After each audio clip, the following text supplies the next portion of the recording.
Vendredi 24 mai 2024, mesdames et messieurs, bonjour et bienvenue dans ce récapitulatif de l'actualité féminine de la semaine. Nous démarrons l'actualité avec le Forum civil qui a formé une quarantaine de femmes issues de 4 communes du Bossewa à la teinture et à la saponification pour leur permettre de capter des parts de marché du contenu local en proposant des produits à l'entreprise minière en charge d'exploiter le phosphate découvert dans cette zone de département de Matam. Monsieur Daouda Diop, coordonnateur du projet, intervenait vendredi à l'occasion d'une cérémonie de remise d'attestation à la suite d'une session de formation de 7 jours au profit de 40 femmes de Tchilong, Diabia, Oréfondé et Agnam, 4 communes de la province du Bossewa, et du phosphate a été découvert.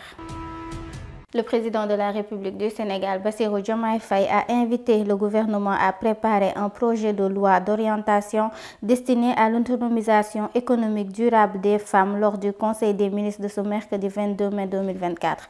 Le président de la République a rappelé que le projet de développement économique, social et culturel du parti au pouvoir accorde une importance primordiale aux femmes et à leur rôle déterminant dans la consolidation de la famille. Un constat valable aussi pour le développement économique et le renforcement des solidarités dans notre société. Bassirou Diomaye Faye a profité du Conseil des ministres pour magnifier la contribution significative des femmes pour un Sénégal prospère dans la justice sociale.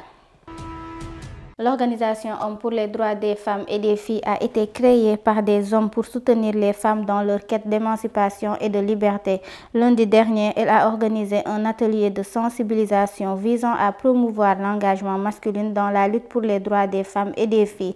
Daouda Diop, secrétaire général de HOMDEF, a souligné l'importance de la sensibilisation des hommes à cette cause, notamment par des forums théâtraux. Dieynaba Diallo, membre de l'organisation, a reconnu les défis culturels et les résistances à surmonter, soulignant que dans certaines communautés, les femmes sont encore perçues comme inférieures aux hommes.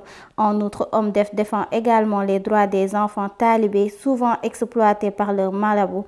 Le président de l'association a insisté sur l'importance de leur accorder le même respect et considération que les autres enfants. Cet atelier s'inscrit dans la politique gouvernementale de protection de la famille et de l'enfant, comme l'a rappelé Mame Diarra Faye, chef du service départemental de la famille à Mbour.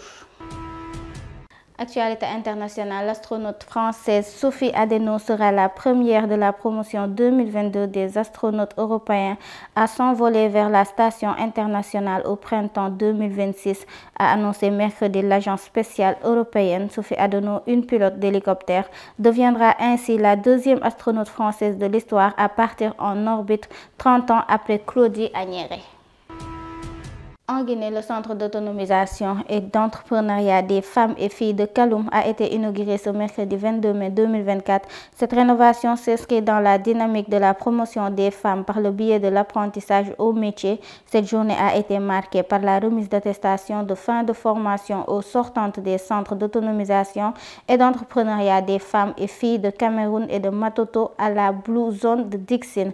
La rencontre a mobilisé les membres du gouvernement, les partenaires techniques et financiers, les cadres du ministère de la promotion féminine de l'enfance et des personnes vulnérables.